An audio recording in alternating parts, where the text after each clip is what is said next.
ტყუილი, მანიპულაცია, ეგოცენტრული საქციელები, დაბალი თვითშეფასება, ფურდობა, ეს ყველაფერი არის თამაშდამოკიდებული ადამიანის თვისებები.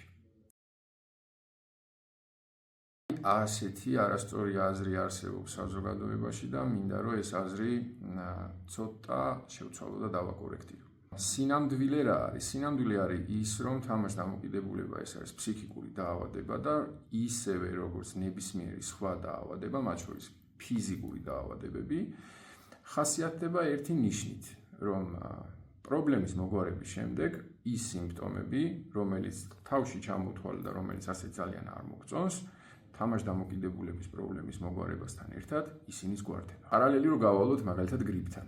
გრიპის სიმპტომები რა არის? ეს არის ხველა, ყელის ტკივილი, დაუშვათ სახსრების ტკივილი, სიცხე და ასე შემდეგ. გრიპიდან გამოჯამრთელების შემდეგ ეს სიმპტომები ბუნებრივია გრიპთან ერთად გვარდება. ანალოგიური პროცესია თამაშდამოკიდებულებასთან დაკავშირებით. მას მერე რაც ადამიანი გაივლის რეაბილიტაციას, მიიღებს გამოჯამრთელებას, ამის შემდეგ ის სიმპტომები, რომელიც თამაშდამოკიდებულ ადამიანს აქვს, ბუნებრივია, რომ თამაშდამოკიდებულებასთან ერთად გვარდება და ძალიან დიდი შეცდომა იქნება, თუ კი ჩვენ ჩავთვლით, რომ ის სიმპტომები, რომელიც ასე ძალიან არ მოგწონს, არის მისი პიროვნული თვისებები.